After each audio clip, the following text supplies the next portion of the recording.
आज हम देखेंगे कक्षा 7वीं की कार्यपत्रक 16 और विषय है हिंदी। पापा खो गए। ठीक है, तो पापा खो गए पे ये आपके चैप्टर भी है शायद से।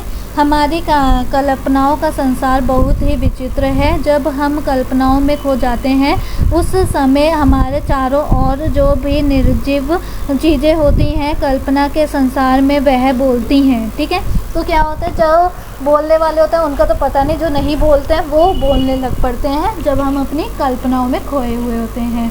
तो क्या होता है, चलती हैं, नाचती हैं, कल्पना के बदलों में उड़ते उड़ते आपने भी एक अनुभव किया होंगे। प्रस्तुत पाठ पापा खो गए एक नाटक है जो वो भी फैंटेसी यानी कि काल्पनिक घटना है। ठीक है, ये एक घटना है काल्पनिक जहाँ बिजली का खंभा, पेड़,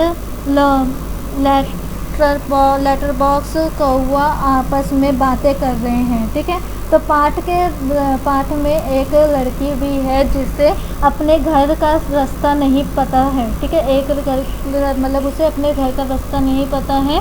इस लड़की की समस्या का समाधान भी ये निर्जीव वस्तुएं ढूंढ निकालती हैं। मतलब कि क्या वो कल्पना में खो गई कि उसे अपने घर का रास्ता नहीं पता, और वो निर्जीव जो होते हैं, पेड़ होते हैं, लेटर बॉक्स होता है और खंबा होता है, वो सारे उनकी हेल्प करते हैं, और कौआ भी। ठीक है, पेड़ और खंबे के बीच के शब्द पढ़कर पूछे गए प्रश्नों के उत्तर दें। ठीक है, पेड़ क्या कह रहा है, मुझ पर भी एक रात आसमान में गड़गड़ाती बिजली आकर पड़ी थी। मतलब मुझ पे एक दिन क्या हुई थी, बिजली पड़ी थी। वो बिजली थी या आफत, याद आते ही अब भी दिल धक धक करने लगता है। जब बिजली पड़ी तो कह रही है कि वो बिजली थी या आफत, जैसे ही याद आता है वो दिन दिल धक धक करने लगता है। और बिजली जहाँ गिरी थी वहाँ खड्डा कितना गहरा पड़ गया था। जहाँ पर बिजली गिरी थी ना वहाँ पर गड्ढा बहुत ज़्यादा गहरा हो गया था।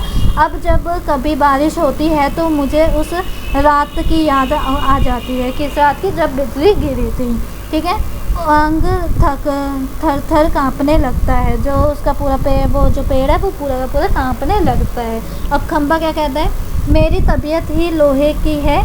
ठीक है, जो वो है वो पूरा का पूरा लोहे का है।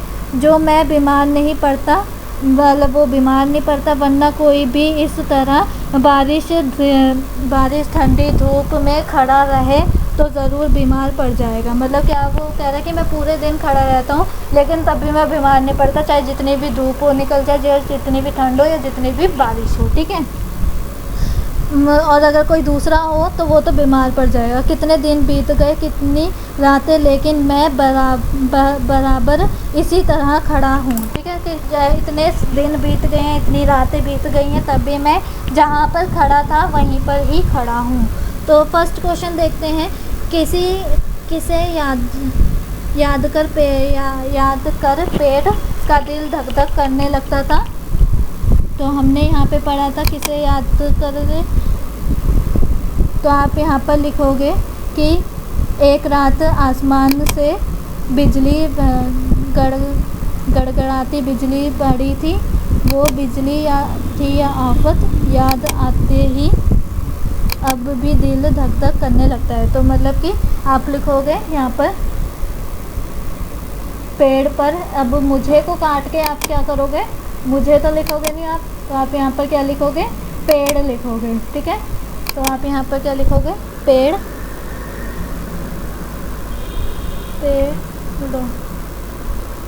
Just a minute.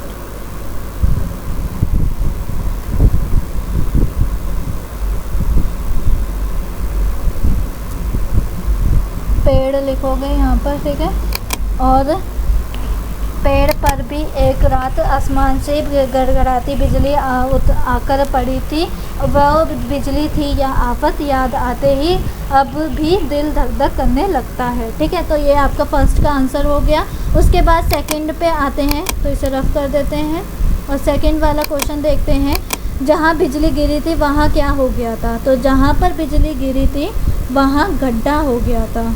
तो आप क्या लिखोगे, जहाँ बिजली गिरी थी, जहाँ जहाँ बिजली गिरी, हाँ तो ओके ठीक है, जहाँ बिजली गिरी और वहाँ पर क्या हो गया था, क्या को काट के आप लिखोगे गड्ढा हो गया था। ठीक है, ये रहा गड्ढा, गड्ढा हो गया था। ठीक है, उसके बाद आते हैं नेक्स्ट पे। तो थर्ड क्वेश्चन क्या है, खंबा बीमार क्यों नहीं हो पड़ता। तो देखते हैं खंबा क्यों नहीं बीमार पड़ता। तो क्यों नहीं पड़ता, क्योंकि उसकी जो पूरे की पूरे वो है तबीयत ही लोहे की है। ठीक है, जो मैं बीमार नहीं पड़ता, बस। ठीक है, इतना ही लिखोगे कि खंबे की तो तबीयत ही लोहे की है, जो वो बीमार नहीं पड़ता। तो मैं को हटा के आप क्या लिखोगे, मैं को हटाओगे और लिखोगे यहाँ पर वो। ठीक है, मैं को हटा के लिखोगे वो, और मेरी को हटा के लिखोगे आप खंबा। ठीक है, खंबा, खंबे की तबीयत, तो यहाँ पर की आ जाएगा खंबे। तो फर्स्ट आप यहाँ पर लिखोगे की, और खंबे को आप कैसे लिखोगे,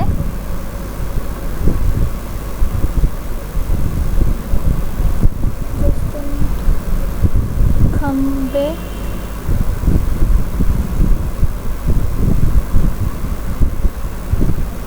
ठीक है। अभी आपको मैं ऐसे ही लिख के दिखा देती हूँ खंबा आपने कैसे लिखना है। यहाँ पे खंबा लिखा हुआ है ना, तो खंबे लिखेंगे। खंबा की तबीयत ही लोहे की है, जो कि बीमार नहीं पड़ता। ठीक है, तो ये आपका आंसर नंबर 3 हो गया। उसके बाद आते हैं क्वेश्चन नंबर 4 पे। तो क्वेश्चन नंबर 4 कह रहा है, आसमान में बिजली क्यों चमकती है। तो क्यों चमकती है बिजली आसमान पे, देखते हैं। तो आपका आंसर ये हो जाएगा, अक्सर ही जब आकाश में बादल छा जाते हैं और तेज़ हवा चलती है तो बिजली चमकती है। यह नमी बादलों के जल के बहुत बारीक कणों के रूप में होती है। हवा और जल कणों के बीच संघर्ष होता है, संघर्ष में बिजली पैदा होती है और जल कण आवेशित हो जाता है, यानी चार्ज हो जाता है। ठीक है, तो ये आपका आंसर हो जाएगा 4th का। और आपकी गतिविधि है कि आप भी किन्हीं दो निर्जीव वस्तुओं के बीच संवाद अपनी कल्पना से लिखिए। ठीक है, तो आपने कुछ कल्पना में खोना नहीं है, बस अपना लिख लीजिए कि जैसा आपने सोचा हो कि आप इन दो के बीच में कोई बातचीत करोगे, जैसे कि इन खंबे और पेड़ ने करी। ठीक है, ऐसे ही आप इधर लिख सकते हो किसी के भी बारे में। अगर आप अभी घर पे हो, जैसे कि अभी घर पे हैं, तो आप अपने कमरे में से कोई सी भी चीज़ उठा के उन पे लिख सकते हो। ठीक है, तो यहाँ पे हमारी वर्कशीट कंप्लीट होती है। आई होप आपको वीडियो अच्छी लगी हो। अगर अच्छी लगी है तो प्लीज़ लाइक कीजिए, और चैनल पे नए हो तो सब्सक्राइब करना बिल्कुल ना भूलें, और कमेंट में रिव्यू ज़रूर दें कि वीडियो कैसी लगी।